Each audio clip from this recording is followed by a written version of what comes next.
Hola, en este video abordaremos la temática de liderazgo consciente. Información tomada del programa de formación de líderes en convenio con la Universidad de Castilla-La Mancha y la Universidad Santo Tomás Bucaramanga. Bienvenidos, mi nombre es María Gloria González.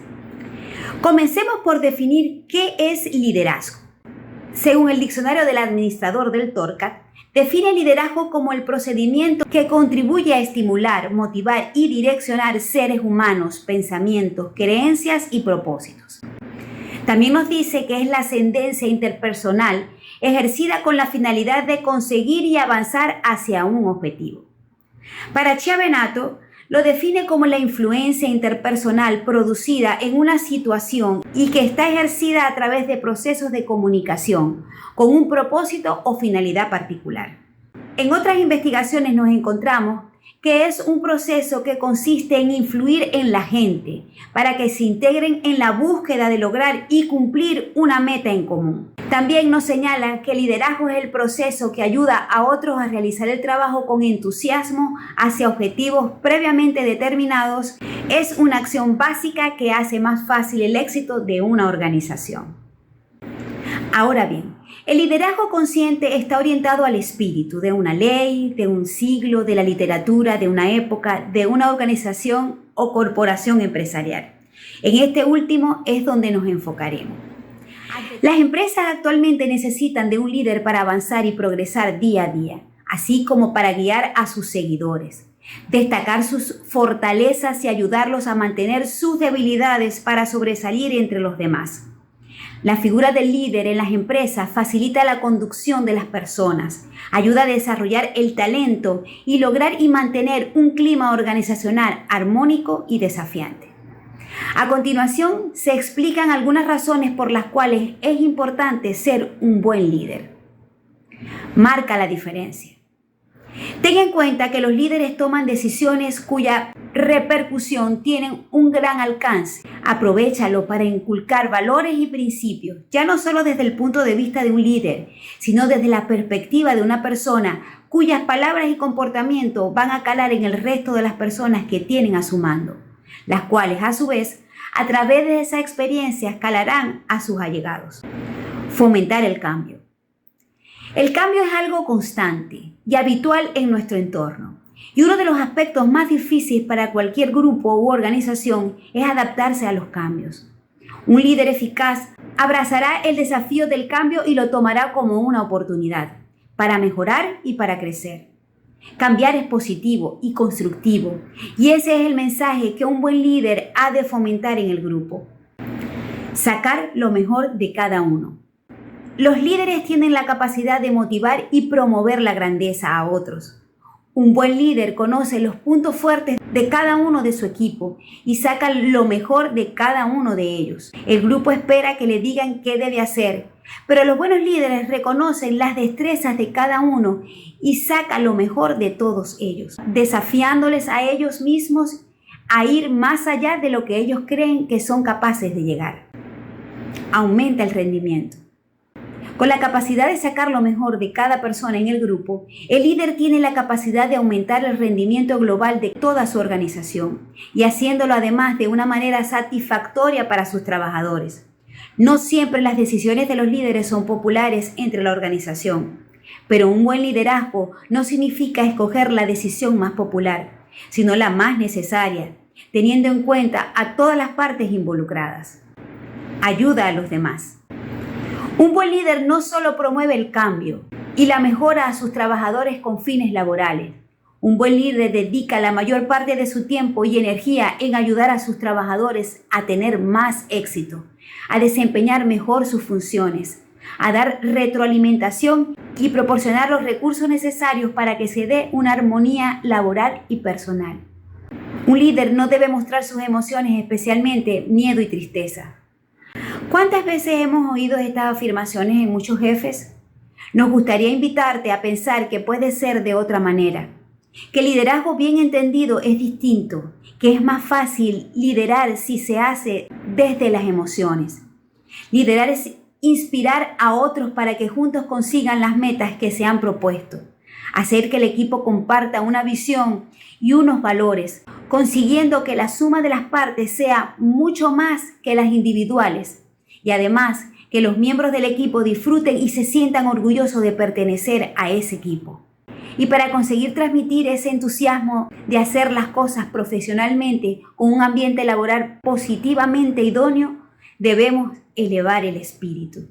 Si alguien que se llama líder no eleva el espíritu de quien lo rodea, no es un líder. Antonio Damasio, uno de los primeros neurocientíficos, dice: el espíritu no es algo separado de lo biológico. En los humanos es una máxima expresión.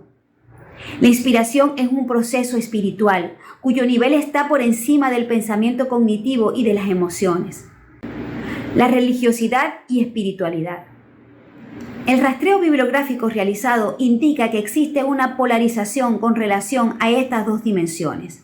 Por una parte, la religiosidad es entendida como un concepto ligado al aspecto institucional, creencias, dogmas, doctrinas y rituales, mientras que la espiritualidad está relacionado con la trascendencia, la compasión, el vínculo, con la naturaleza y con la persona y subjetivo. Se concluye que la religiosidad se refiere a la adhesión a un conjunto de creencias y prácticas de una institución religiosa organizada, y que la espiritualidad es una dimensión que incluye cuestionamientos sobre el significado, propósito y sentido de la vida, conectividad con los otros, con la naturaleza, lo divino, búsqueda de lo trascendente, valores, por ejemplo, la justicia, pudiendo incluir o no creencias religiosas. En otro análisis literario nos encontramos en el Foro Económico Mundial de Davos, Suiza, en 2017, se definieron 10 retos que enfrenta la humanidad actualmente. Uno de estos retos consiste en hallar verdaderos líderes capaces de generar grandes soluciones y de guiar a otros a implementarlas. Yo agregaría, nos recalca Ricardo Perret, que el reto más grande que enfrenta la humanidad para su supervivencia y convivencia armónica es hallar y forjar líderes inteligentes espiritualmente. Aumentar las capacidades de autoconocimiento y gestión emocional favorece el desarrollo del liderazgo consciente. El verdadero líder no impone, inspira. Los problemas son soluciones, el éxito está en el fracaso. Esta es la mentalidad del auténtico líder. La persona verdaderamente competente no se centra en liderar su entorno, sino en liderarse a sí mismo. Antes de entrar en el discernimiento del liderazgo consciente, vamos a ver un poco de la evolución de los tipos de inteligencia para ver cómo se relacionan estas variables. Hablemos de inteligencia intelectual. En 1916 ya esta se podía medir a través de una escala que ayuda a evaluar y comparar las habilidades de diferentes personas en algunas áreas del pensamiento, como matemáticas básicas, razonamiento o lógica, o sea, coeficiente intelectual o IQ, e incluye otros factores a la medición como conocimiento, razonamiento cuantitativo, procesamiento visual espacial, memoria de trabajo y razonamiento fluido. Jenks nos indica que los tests que miden el coeficiente intelectual son buenos predictivos al éxito escolar, lo que limita la inteligencia a la resolución de problemas que tengan que ver con la capacidad lógica o lógica matemática. El papel de coeficiente intelectual como una inteligencia organizacional significa el desarrollo de las habilidades, el pensamiento, el conocimiento, la capacidad y las habilidades racionales y lógicas de los empleados. Un elevado coeficiente intelectual es a menudo un requisito previo para el crecimiento de la organización, hasta los rangos superiores de los negocios. Hoy en día, sin embargo, un elevado coeficiente intelectual por sí solo no garantiza que una persona pueda ser un empleado sobresaliente y ser promovido antes que los demás. Por lo tanto, Chernis argumentó que el éxito en el trabajo o en la vida depende de algo más que las habilidades cognitivas básicas que normalmente se miden con las pruebas de coeficiente intelectual y similares, sino que también depende de una serie de cualidades personales que involucran la percepción, comprensión y regulación de las emociones. A nadie le sorprendería si decimos que, a día de hoy, el debate sobre lo que es o no es la inteligencia parece no haberse cerrado del todo. La evidencia empírica constata, por ejemplo, la existencia del factor G de Spearman, entendida como un fundamento básico y especial que define todo comportamiento inteligente. También tenemos la teoría triárquica de Robert Sternberg y, como no, el popular enfoque de las inteligencias múltiples de Howard Gardner. Hablemos de esta última. Para Gardner, el desarrollo de algunos tipos de inteligencia depende de 3 factores: factores biológicos, factores de la vida personal y factores culturales e históricos. Gardner menciona que los seres humanos poseemos una gama de capacidades y potenciales, o sea, inteligencias múltiples, que se pueden emplear de muchas maneras productivas, tanto juntas como por separadas. Y el conocimiento de las múltiples inteligencias ofrece la posibilidad de poder desplegar con la máxima flexibilidad y eficacia en el desempeño de las distintas funciones definidas por cada sociedad.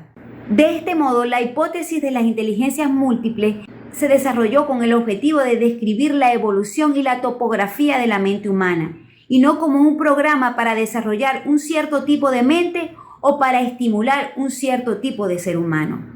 Hasta la fecha, Howard Gardner y su equipo de la Universidad de Harvard han identificado 12 tipos distintos de inteligencia. Lingüístico-verbal. Capacidad para utilizar las palabras y el lenguaje de forma eficaz, ya sea oralmente o escrito. Leer, escribir, explicar historias. Lógico-matemática. Capacidad de conceptualizar la relación lógica entre las acciones y los símbolos, o sea, la capacidad para utilizar los números y el razonamiento de formas adecuadas. Resolver problemas, calcular, experimental. Visual espacial. Capacidad de reconocer objetos o hacerse una idea de sus características. En otras palabras, la capacidad para fomentarse un modelo mental de un mundo espacial y para maniobrar usando este modelo. Dibujar, visualizar, diseñar. Musical auditivo. Capacidad para reconocer las características del sonido. Poder producir y valorar las formas de expresión musical. Cantar, silbar, escuchar. Corporal kinestésica. Capacidad para coordinar movimientos corporales. Capacidad para resolver problemas o para elaborar productos utilizando el cuerpo. Correr, bailar, tocar. Interpersonal. Capacidad de la empatía y de entender la acción de la amistad, de la pareja. Capacidad de entender a otra persona. Organizar, liderar, colaborar. Intrapersonal. Habilidad de reconocerse a uno mismo, por ejemplo, sus sentimientos o pensamientos. Capacidad para entender la propia vida interior para resolverse eficazmente en la vida. Reflexionar, planificar. Naturalista. Sensibilidad que muestran algunas personas hacia el mundo natural. Cuidar el planeta, criar animales, investigar la naturaleza. Emocional. Mezcla entre la interpersonal y la intrapersonal. Existencial. Meditación de la existencia. Incluye el sentido de la vida y de la muerte. Creativa. Consiste en innovar y crear cosas nuevas. Colaborativa. Capacidad de elegir la mejor opción para alcanzar una meta trabajando en equipo. Inteligencia emocional. Daniel Goleman es el autor de una de las teorías más importantes sobre la inteligencia, pero en este caso la emocional. De poco nos sirve un cerebro brillante y un elevado coeficiente intelectual si no entendemos de empatía, si no sabemos leer emociones propias y ajenas. Ser extranjeros del propio corazón y de esa conciencia social es dejar a un lado valiosas capacidades, porque la inteligencia emocional es, lo queramos o no, un pilar esencial para ser feliz. ¿Dónde queda entonces la llamada inteligencia emocional de Daniel Goleman? Bien, en realidad es interesante saber que esa idea, ese concepto y esa esencia siempre ha estado presente a lo largo de la historia de la psicología. El profesor Goleman no lo formuló, solo la popularizó.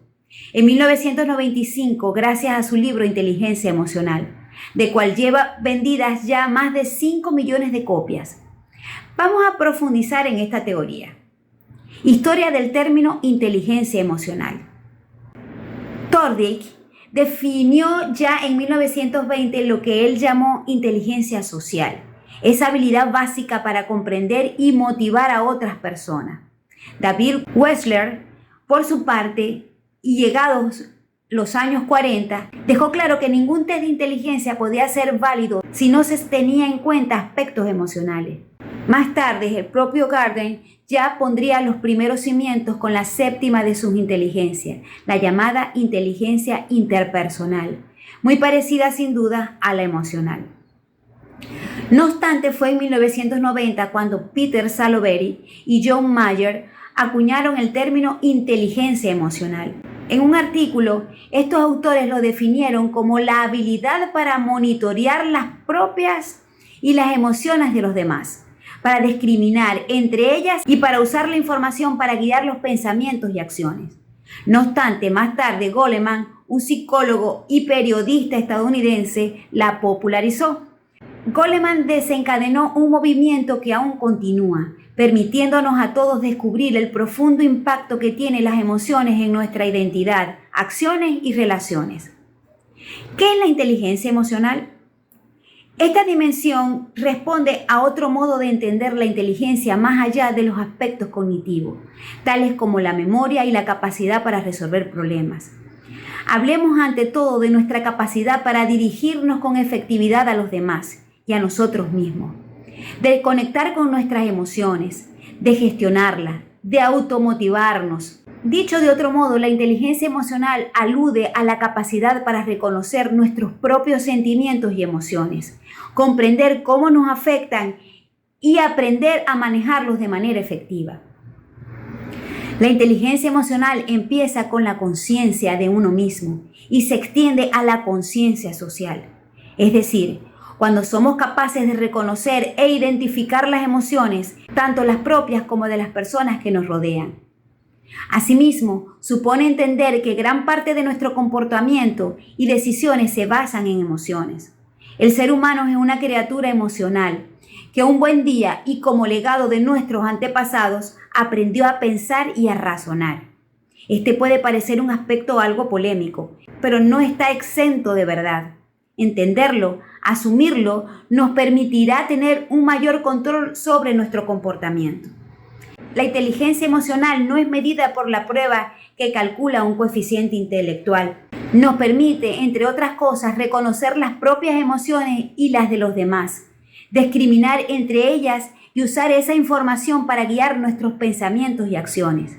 Es la fuente de la empatía y nos permite responder de forma adecuada a dichas emociones, condición imprescindible para sacar provecho de la inteligencia lógica o el coeficiente intelectual. Existen dos claves para medir la inteligencia emocional en las personas. Primero, aptitud personal, o sea, el dominio de uno mismo. Autoconocimiento. Reconocer las propias emociones, conocer los propios límites y fuerzas comienza sobre uno mismo para hacer y lograr las cosas.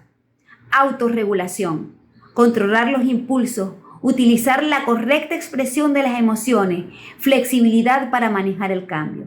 Motivación, esfuerzo por mejorar, compromiso con un objetivo, tenacidad. El segundo es la aptitud social, manejo de las relaciones, empatía, comprender a los demás, percibir los sentimientos ajenos e interesarse activamente en sus preocupaciones, comprenderlos, qué sienten, qué piensan, por qué actúan como actúan. Gestión de las relaciones sociales.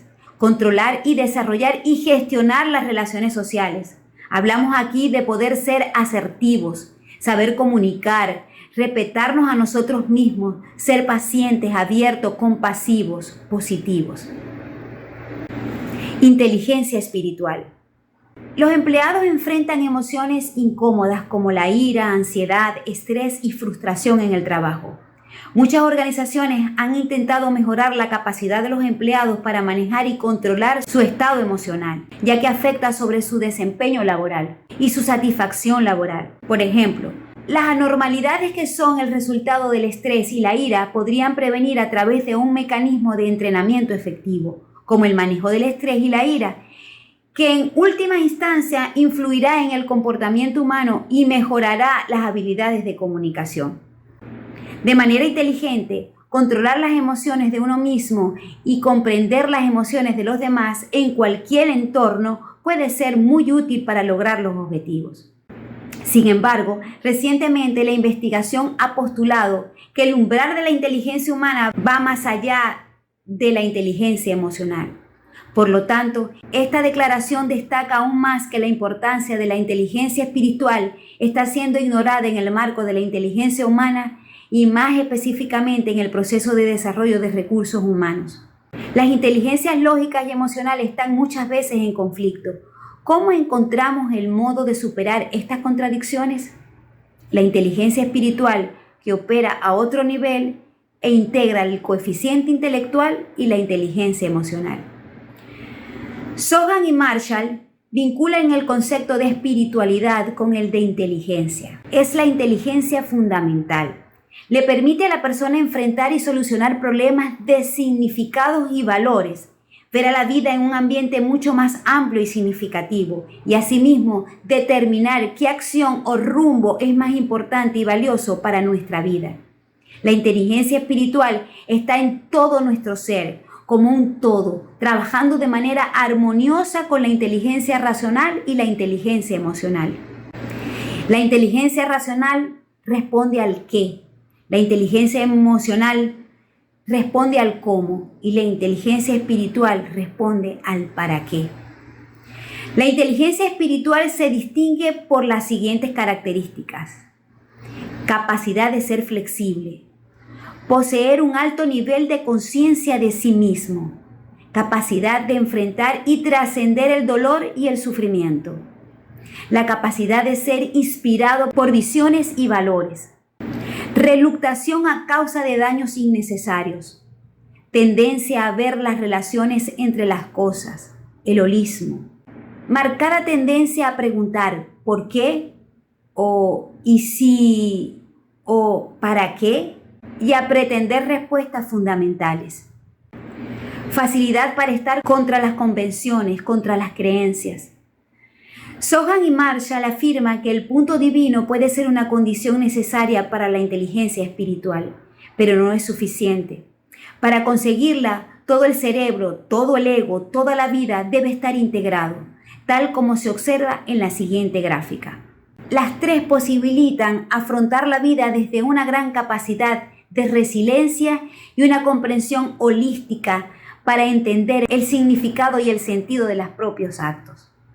La espiritualidad puede proporcionar respuestas a múltiples dilemas que se experimentan en la vida real y, por lo tanto, despierta cada vez más el interés de los empresarios, gerentes y líderes empresariales.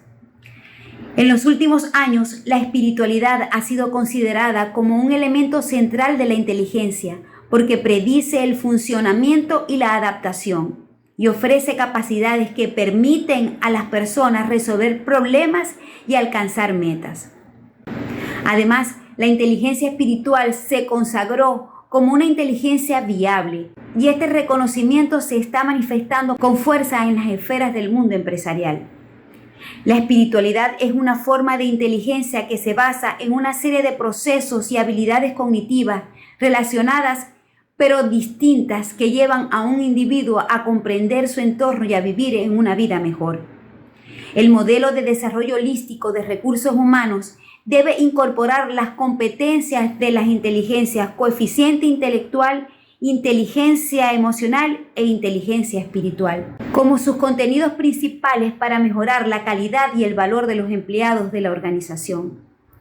Dan Millman considera que la inteligencia espiritual pertenece a cada uno de nosotros, se encuentra en nuestros corazones y está en el corazón de cada religión, cultura, sistema moral y señala que la vida de acceso a la inteligencia espiritual se da a través de las leyes universales.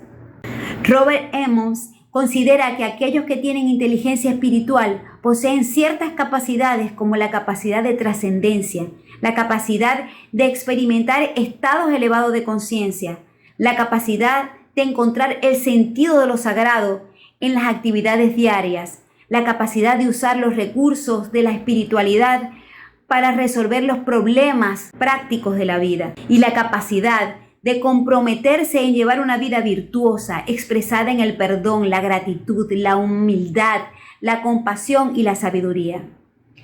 Para Tony Buzan, la inteligencia espiritual es la forma como cultivamos las cualidades vitales de la energía, el entusiasmo, el coraje y la determinación, así como la protección y el desarrollo del alma. Él sugiere 10 formas para despertar el poder de la inteligencia espiritual, que incluye una visión global y de la vida, tener un propósito, desarrollar la compasión, la caridad y la gratitud, descubrir el poder de la risa y de vivir una actitud de entusiasmo, amor ilimitado, sentido de aventura, confianza y sinceridad, así como reconocer la importancia de la paz, los rituales espirituales y el poder del amor. Por su parte, Francis Vaughan señala que la inteligencia espiritual implica múltiples vías de conocimiento y se orienta a la integración de la vida interior y de la mente y el espíritu con la vida exterior del trabajo en el mundo. Para ella, la inteligencia puede ser cultivada a través de preguntas fundamentales, la indagación, la práctica y las experiencias espirituales. Vaughan considera que la inteligencia espiritual es necesaria para discernir sobre las decisiones espirituales que contribuyen al bienestar psicológico y a una salud amplia del desarrollo espiritual. Ramón Gallego señala que la inteligencia espiritual es exclusivamente humana. Agrega que mientras animales y computadoras muestran evidencias de inteligencia emocional e intelectual, la inteligencia espiritual es de exclusividad humana. Ni máquina ni animal tiene la inteligencia espiritual ni puede desarrollarla. La inteligencia emocional está arraigada en nuestro cuerpo biofísico. Depende de nuestros instintos, sentimientos, hormonas. Su objetivo es dar una respuesta emocional aceptable a una situación particular. Los animales también muestran inteligencia emocional. Para lograr atrapar a su presa, un tigre necesita ser silencioso, esperar la oportunidad, posponer la satisfacción, atacar en el momento indicado. En síntesis, controlar sus emociones. Para David Fishman, las personas inteligentemente espirituales tienen más capacidades de elegir el ser elevado sobre el ego en su vida diaria y mantienen su paz en el margen de las circunstancias. Mejorar la vida de los demás. Este es otro aspecto poderoso de la inteligencia espiritual. La inteligencia espiritual se eleva y trasciende a las otras inteligencias. Nos hace evolucionar como humanidad, nos aporta un paso más, mejorar la vida de los demás, trascender, elevarnos. El foco ya no eres tú mismo, sino también los demás, cambiar el mundo. Es la única inteligencia que opera con visión universal, de nuevo necesaria en las nuevas organizaciones. El libro Cómo sembrar felicidad en las organizaciones y en tu vida, de Humberto Ruedas, podemos encontrar algunos datos muy reveladores. Si en el mundo hay 4.300 millones de personas que trabajan, el 85%, o sea, 3.600 millones de personas no disfrutan su trabajo. Es imposible sentirse pleno en la vida si no se es feliz en el trabajo. Somos una humanidad enferma de tristeza y falta de sentido y plenitud, y que uno de los cambios para sanar es resignificar el trabajo, para encontrar en él el disfrute y el vínculo para darle sentido a nuestra existencia. Necesitamos líderes conscientes, capaces de crear entornos fértiles para que puedan florecer la esencia de sus miembros y desplegar su máximo potencial al poner sus talentos al servicio de los demás. Las competencias internas desarrolladas por la inteligencia espiritual son las que nos permiten crear una cultura donde florezcan personas felices, capaces de crear organizaciones sostenibles. Estos entornos fértiles son los que hoy llamamos empresas conscientes. ¿Qué caracteriza a un líder consciente? Un gran desarrollo de la inteligencia espiritual. Más allá de la inteligencia emocional, que nos permite relacionarnos de forma asertiva con personas o circunstancias y cuyos ingredientes son las competencias blandas o comportamentales, la inteligencia espiritual es la que está conectada con el amor y la trascendencia y nos permite darle sentido a todo lo que hacemos. Abraza a la inteligencia intelectual y emocional y la potencia dándole sentido. ¿Te has preguntado para qué trabajas? ¿Para qué vives en este mundo? Muchas personas no lo tienen claro. Tarde o temprano, la ausencia de claridad en estas preguntas nos lleva a entrar en estados depresivos por sentir que sus vidas carecen de significado. Los 12 ingredientes de la inteligencia espiritual y la felicidad. Conciencia. Comprender a nosotros mismos el propósito de la vida y nuestra relación con el mundo exterior. Confianza. Impulsa hacia adelante, abre caminos, ser fiable y permite avanzar liviano de equipaje, confiar en la vida. Motor, acción. Disponibilidad. Nos pone en el camino de fluir, estamos siempre listos, los primeros en aprovechar la oportunidad. Flexibilidad. Permite adaptarnos fácilmente a las diferentes situaciones que nos plantea la vida, disfrutándola.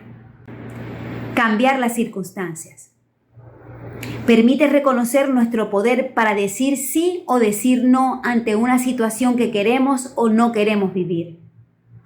Hacer que las cosas pasen.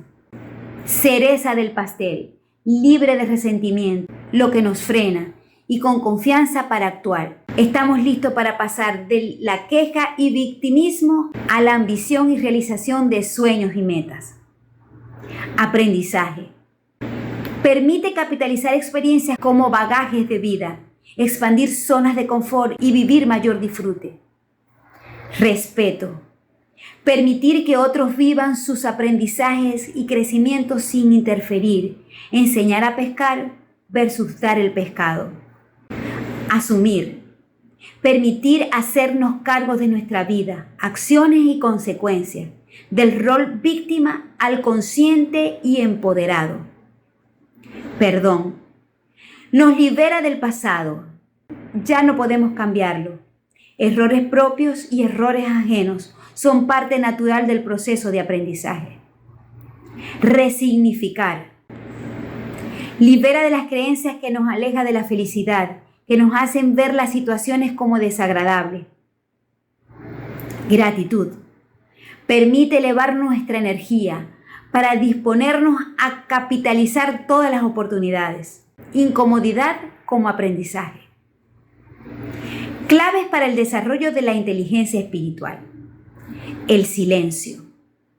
Es fundamental para conectar con esa parte de nosotros, bajarle los ruidos del día a día, la televisión, la radio, la música, redes sociales, meditar y contemplar. Meditación.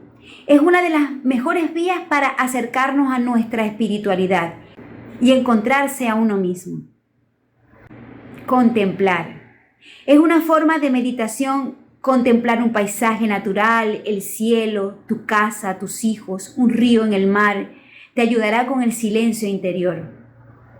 Admiración y gratitud. Admirar y agradecer por cada nuevo día, por lo que tienes o por lo que no tienes también. Iniciar cada día con una nueva energía interna que fluya de ti. Reflexión. Reflexionar sobre tu día, tu semana, lo que has aprendido. Esta nos acerca a trabajar la inteligencia espiritual. El arte, ejercicio físico, diálogo socrático, deleite musical y solidaridad. La búsqueda del sentido de la vida es la motivación fundamental y más importante en el ser humano.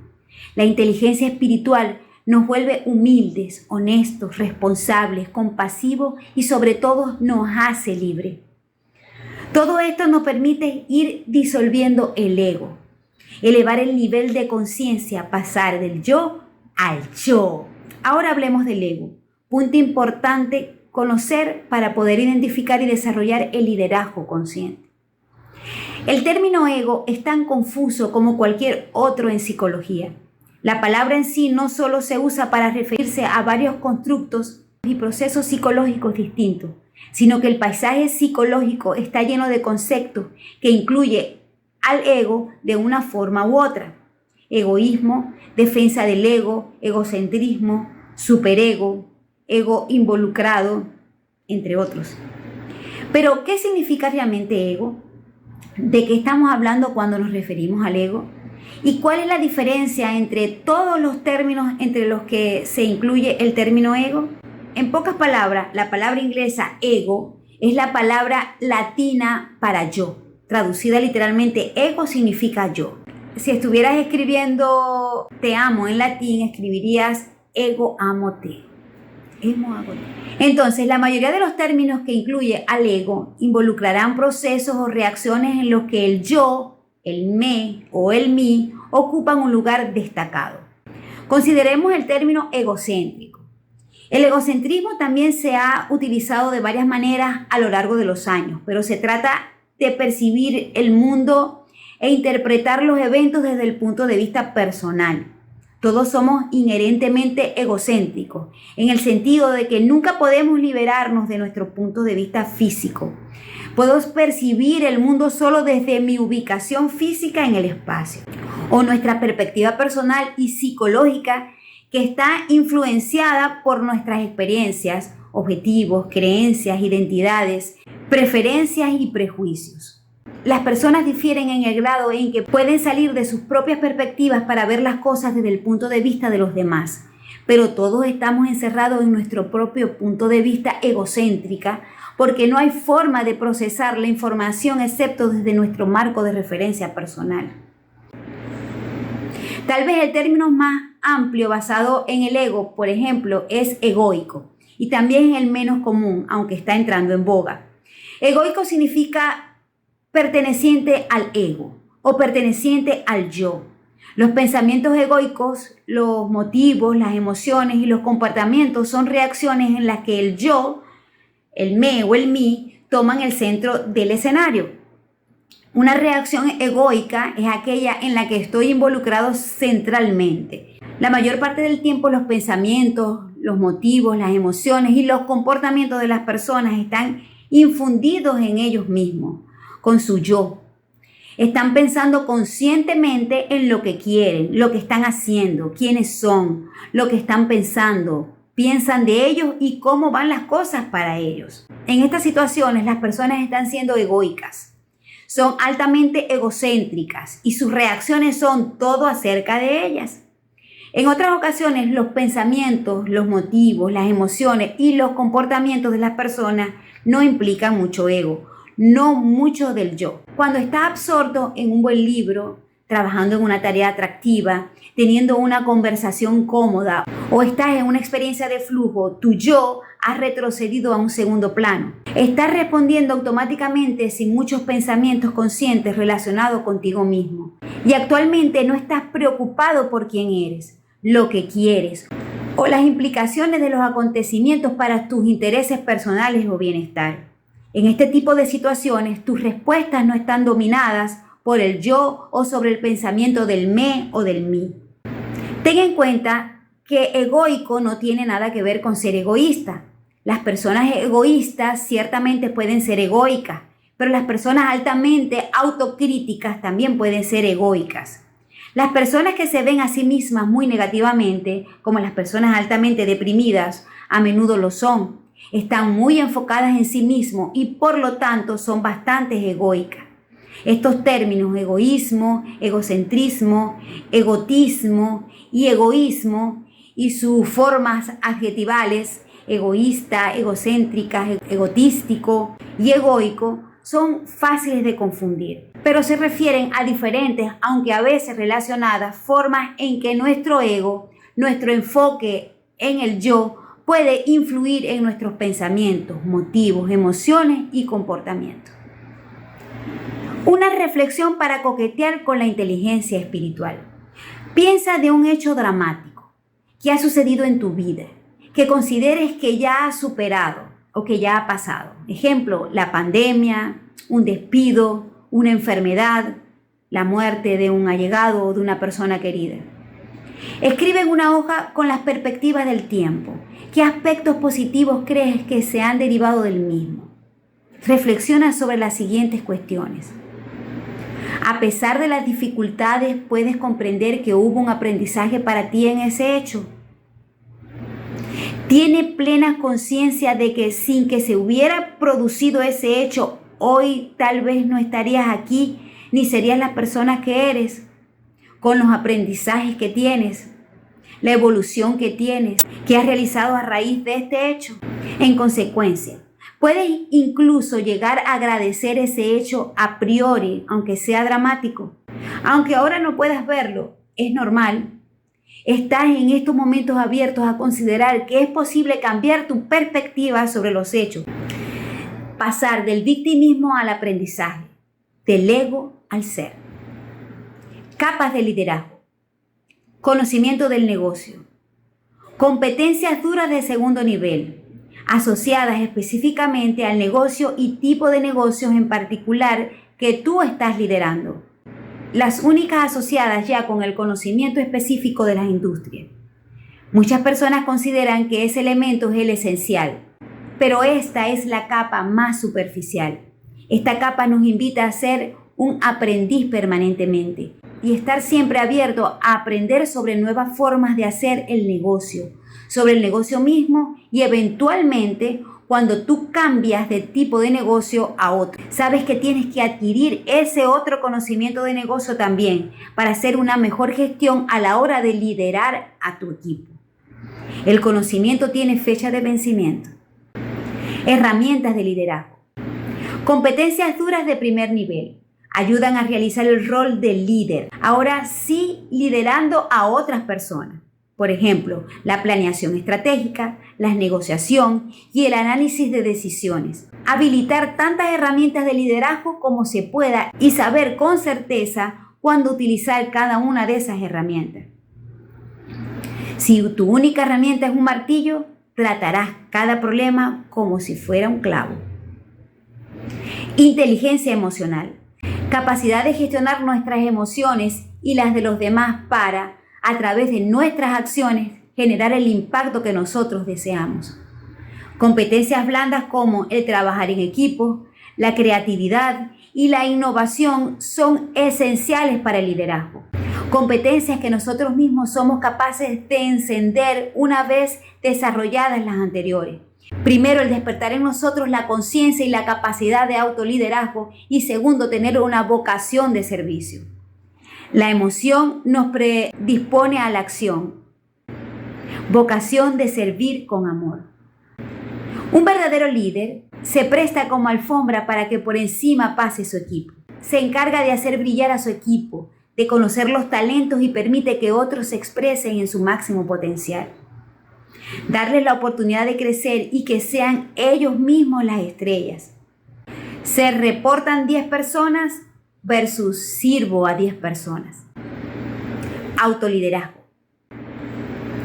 Es imposible poder liderar otras personas si nosotros no tenemos la capacidad de liderarnos a nosotros mismos y no tenemos la capacidad de liderar nuestras propias vidas. ¿Cómo? Encender en nosotros mismos la conciencia de comprender el propósito de la vida, el nuestro como personas en este mundo y el nuestro como líder. Hacernos cargo de nuestra propia vida versus actuar de manera victimizada. A partir de ese momento, sí podremos liderar otras personas, inspirar a otras personas también. El amor es todo lo que te sucede para que puedas comprender el amor. Estas 5 capas se construyen una sobre otra. De esta manera se debería primero trabajar en uno mismo, en que cada uno sea capaz de liderarse a sí mismo, a liderar su propia vida, para luego activar en uno mismo esa pasión y esa vocación de servir a los demás. Y luego sí, activar en uno sus competencias blandas para poder gestionar sus emociones y las de los demás, y de forma tal que sus acciones sean correctas y acertadas. Y desde esa postura de autoconciencia y autogestión, comenzar a adquirir las herramientas que se requieren para una mejor gestión como líder y finalmente conocer las características específicas del negocio. Te propongo, seamos líderes conscientes.